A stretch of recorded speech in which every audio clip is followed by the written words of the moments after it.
Explanation of the book. Why We Remember, Unleashing the Power of Memory to Retain What Matters, by Dr. Sharan Ranganath. Introduction to the book. Why We Remember, Unleashing the Power of Memory to Retain What Matters is a book that specializes in the study of human memory, how it works, and how to best utilize it in our daily lives. Dr. Sharan Ranganath, a professor of neuroscience at the University of California, Berkeley, focuses in this book on the relationship between the brain and memory, and the role of emotions and life events in enhancing or impeding the process of remembering. The book is a blend of neuroscience and behavioral psychology, highlighting several topics, such as how the brain works when trying to remember something, why we remember some things better than others, and how we can improve our ability to remember. 1. Memory, more than just storing information. The main idea of the book is that memory is not just a storehouse for storing information, but rather a complex process involving many biological and psychological factors.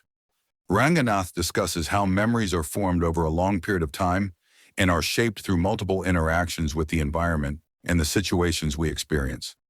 This means that memory is not fixed or static in the traditional sense, but rather a dynamic process that is constantly changing. Number 2. The brain and the process of remembering.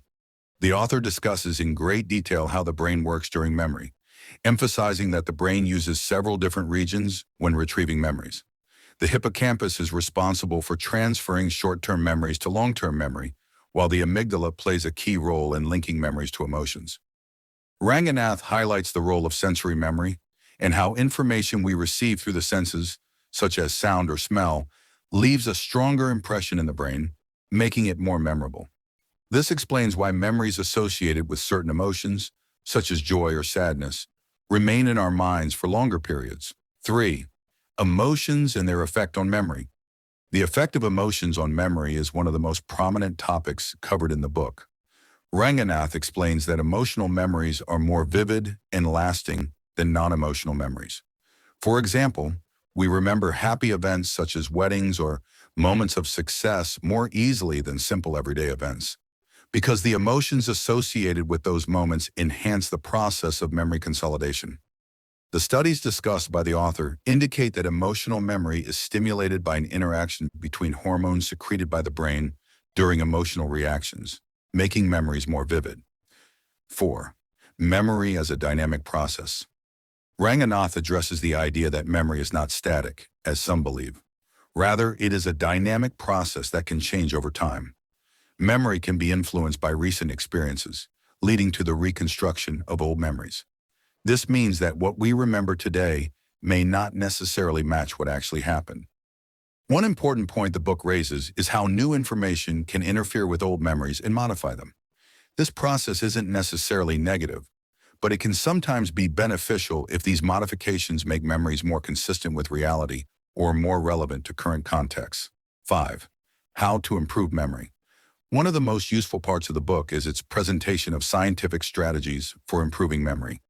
In this context, Ranganath discusses a set of techniques that can help individuals enhance their everyday memory, including A. Sensory linking. Associating new information with distinct sensory experiences, such as sounds or images, can enhance the brain's ability to retrieve this information later.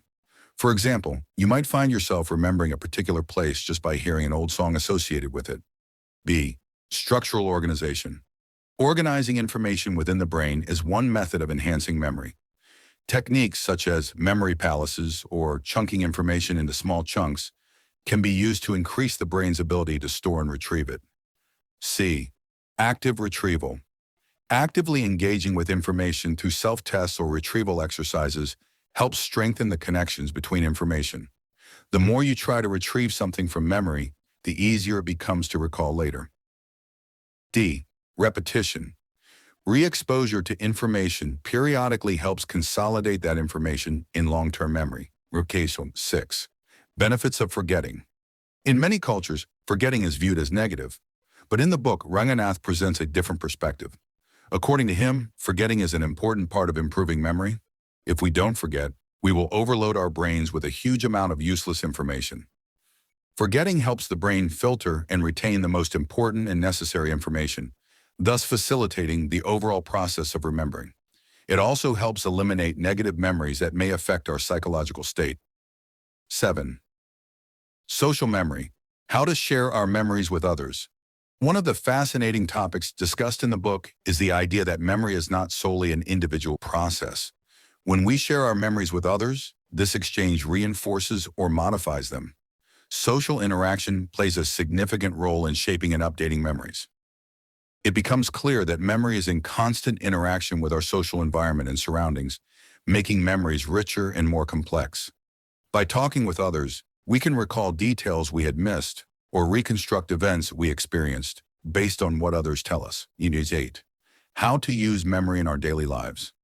In the final chapter of the book, Ranganath offers practical advice on how to use our knowledge of memory to improve our daily lives. This includes applying these ideas to areas such as learning, self-motivation, and even improving our personal relationships. For learners, for example, it may be helpful to break material down into smaller chunks and work on regularly retrieving information from memory rather than relying on passive memorization. For individuals dealing with difficult emotional situations, memory reconstruction techniques may help improve emotional response and relieve anxiety or stress. Conclusion. Why We Remember is a comprehensive guide to understanding and improving human memory. This book provides readers with a deeper understanding of how the brain works and how to improve recall by understanding the nature of memory and the factors that influence it. It focuses on how to use our knowledge of memory to improve daily life, whether in learning new skills or dealing with everyday situations. 2 highlights from the book. 1. The story of the woman who remembers everything. Supermemory and its challenges. Who is she? The author talks about a condition scientifically known as highly superior autobiographical memory, HSAM, an extremely rare ability possessed by fewer than 100 documented individuals worldwide. Among the most prominent is a woman identified by Dr. Ranganath as J.A. This woman can remember, with astonishing accuracy, what she did on any given day of her life since childhood, such as what she wore, events that happened that day, even if they were mundane, her feelings and moods, what she watched on TV or heard on the news. How does her memory work? Her memory is not voluntary. She doesn't choose to remember. Rather, memories flow uncontrollably. Dr. Ranganath discusses how this woman didn't train herself to remember. Rather, her mind simply stores minute details without conscious effort, automatically recalling them upon any stimulus, such as seeing a picture or hearing a song. Is this a blessing or a curse? The author explains that having a superhuman memory doesn't necessarily mean a better life. The woman herself expressed psychological distress due to the intensity of memories, especially painful ones. She cannot forget any of the abuse she suffered. Sad events, such as the death of a loved one, come back to her with the same intensity and pain as if they had just happened. Her life becomes like a long, never-ending movie, leaving her stuck in the past. Scientific analysis. Dr. Ranganath explains that this case reveals the complexity of human memory and that forgetfulness is not a mental defect, but rather a necessary function that helps us remove unimportant details, maintain psychological balance, focus on the present, and plan for the future. The big lesson. Sometimes a strong memory is more of a burden than an advantage. The ability to forget helps us adapt, move forward, and heal. 2.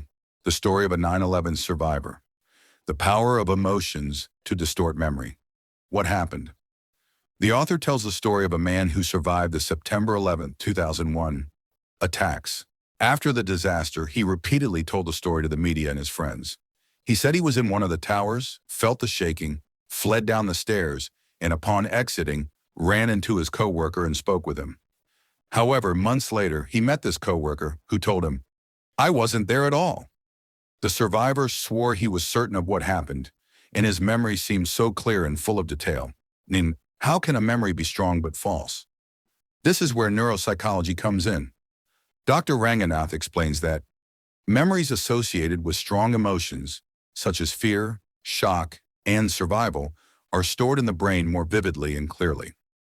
However, this doesn't mean they are more accurate.